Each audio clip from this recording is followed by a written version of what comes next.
Whoa. Well, wasn't that something, Frances? That was the most intense Spectrum Street epistemology session that I've ever been involved with. Hands down. By like, it's not even comparable.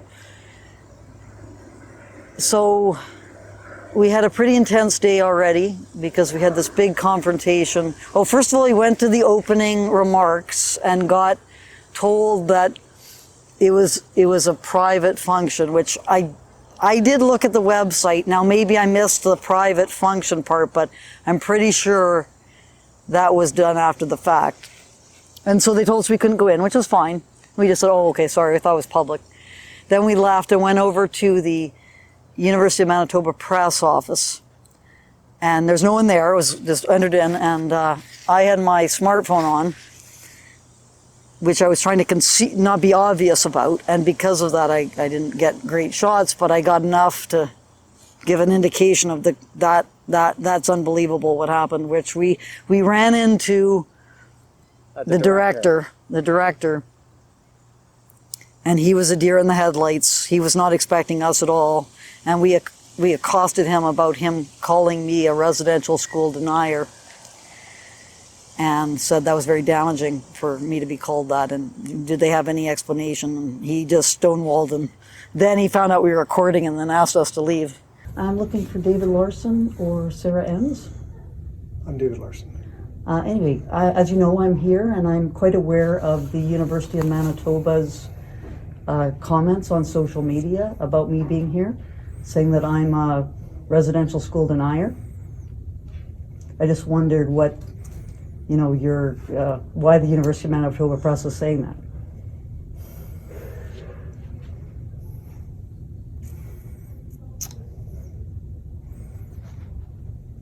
Is there anything else I can help you with? You're not going to have any comment on that?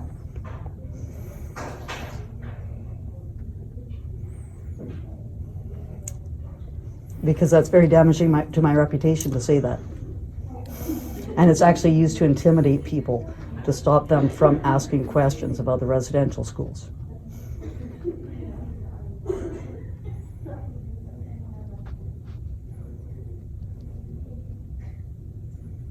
Well, thank you for sharing that. And I think that I noticed that the University of Manitoba Press has changed its materials, so it does not say that anymore. Is that because you think it's problematic to call someone a residential school denier without any evidence?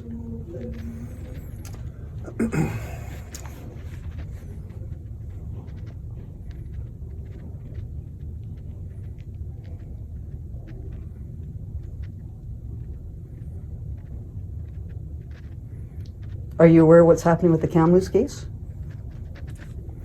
I'm afraid you've got me at a difficult time. I have a meeting in a few minutes that I have to attend to, and I have meetings throughout the afternoon.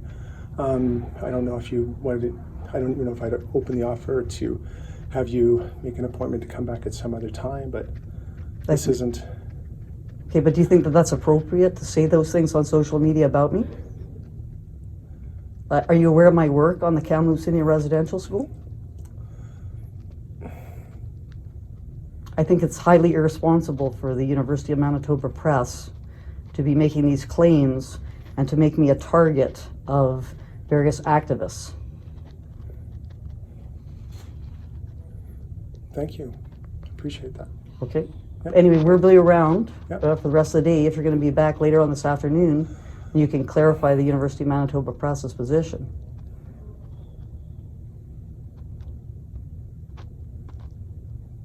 But you are an academic press. You're supposed to be in favor of open and honest discussion on various academic topics. And for you to basically belittle my work without any evidence, I think needs some kind of explanation from the University of Manitoba Press.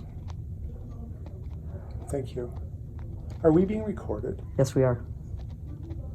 without my consent?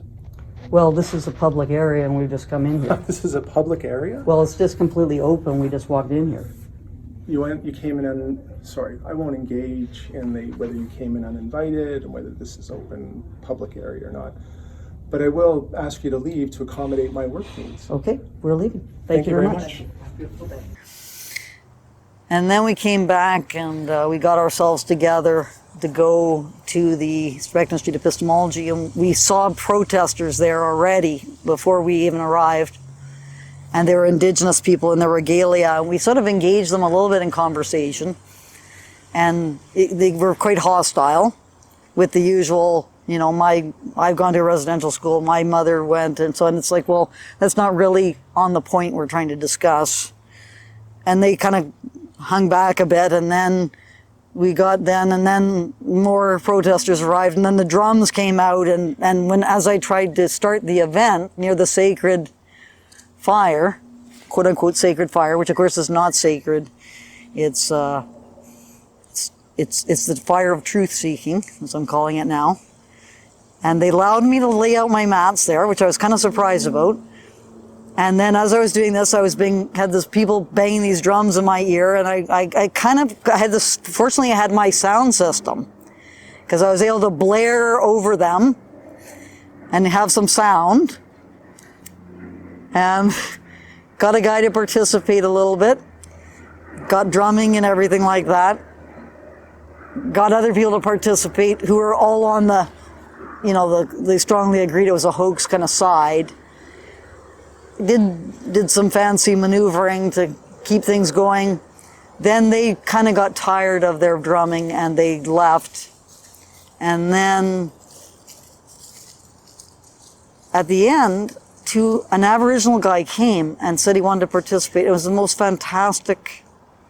When things like that happen, it's almost magical, because they're telling you what they think, and you can see the difficulties that we're having, which is that they believe the knowledge keepers, and really no evidence would convince them otherwise. And some things like, what happens if two knowledge keepers disagree? How do you deal with that? And like these kinds of things are real problems in this regard.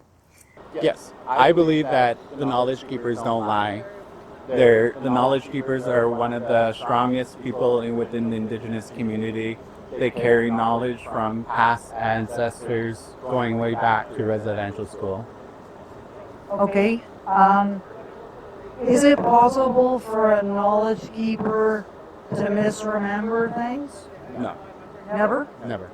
So if a knowledge keeper says something, whatever it is, you must believe it, because they're never wrong. No.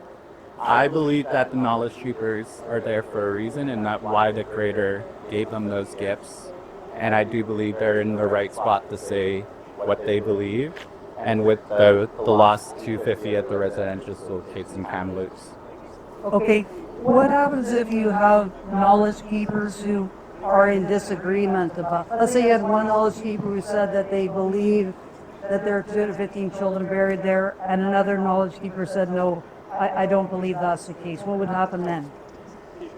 There's disagreements in everyday life, but at the same time, the knowledge keepers of Kamloops versus knowledge keepers of the Long Plains First Nations have different views on the way they see things. And I will always stand by the knowledge keepers of Kamloops. What evidence would result in you being less certain than your strongly agreed position? Nothing. So the evidence is not going to change your mind. So let's say they did do excavations and they found that there were no remains there. Would that change your position? Maybe. Okay. But not strongly, because nobody would want to excavate where 215 children remain. It's disrespectful. So do you know that in I think it was January 2022, the 13 family heads decided that they would exhume the children's bodies so that those bodies would be sent home. I did not hear about that. Yeah, that was in the Fifth Estate program on February 2022. So why would they do that if they felt that there should be no disturbing of remains? I disagree with that family who wants to do it, because they want to bring home their children, their ancestral children. But it shouldn't be that way. It should just be leave them there, do a ceremony to bring them home, guide them, and let the elders who survived that residential school in Kamloops do it, because that's the only, I believe that's the only way of bringing them back to Creator. And then another guy who was, had substance abuse problems and was telling me I had hate in my heart and this kind of thing. And it's like, I really don't have hate in my heart. Like I'm trying to work through being treated unjustly. I know that's it. And I do have a tendency to be cruel. Like I do have a cruel streak. I do admit that. And part of the way of dealing is just to make fun of people. And people are bugging me about this all the time. That I shouldn't be calling Sean Carlton the name that I have for him, or Negon Sinclair the name that I had for him. And I was nasty about Murray Sinclair, but Murray Sinclair does deserve it too. Like, he's not innocent in all of this. But, I'm not doing that anymore. I'm turning over a new leaf and so on. Anyway, this woman comes up and she's telling me that I hurt her by I took this, what I said was, I said about Negon Sinclair that, maybe he wasn't reading carefully because he comes from an oral tradition, and that was kind of mean. And it's true what she said, which it's not just Negon Sinclair. It's the entire Aboriginal ancestry. People have it's a bit of, and so okay. And I said yes, I was sorry that she was hurt by that. So that was interesting too, because I was really like, I don't like apologies. Have to be. I have to have it. I'm not just doing it because I'm trying to, get someone to be appeased. Like I do see her point now, and that was a bit cruel. So okay, I can accept that.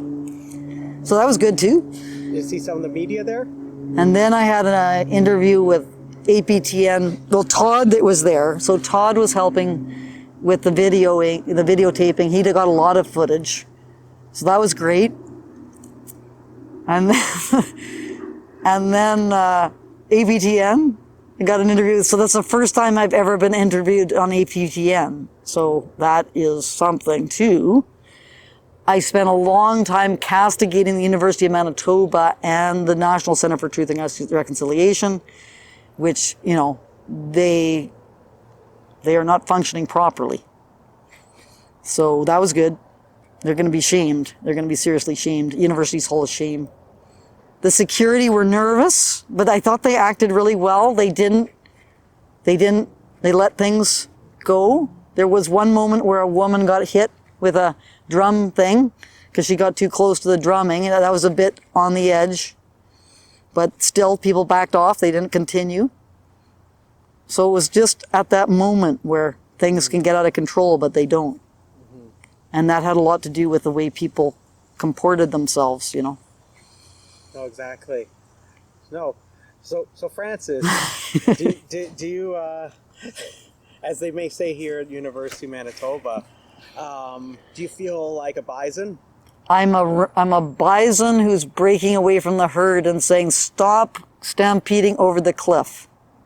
So this is the bison analogy is a very kind of, it has a lot of weight. It carries a lot of poignancy, I guess, almost, because the fact that they would see that as being, and I know it's because of their sports team, that's why they're doing it, but the analogy is almost hard to, it makes you think this is crazy, that they think that's a good thing for them to be a herd, and they are being a herd. And so they got to stop being a herd, because a university does not function well as a herd. You need to have individuals who are prepared to take on the herd mentality. And that's what we were doing there.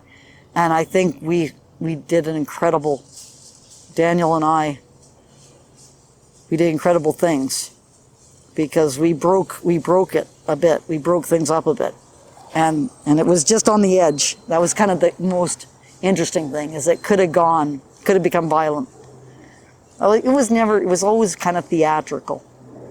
But people want to blow off steam. You got to let them blow off steam, and they did blow off some steam. So it was all good. No.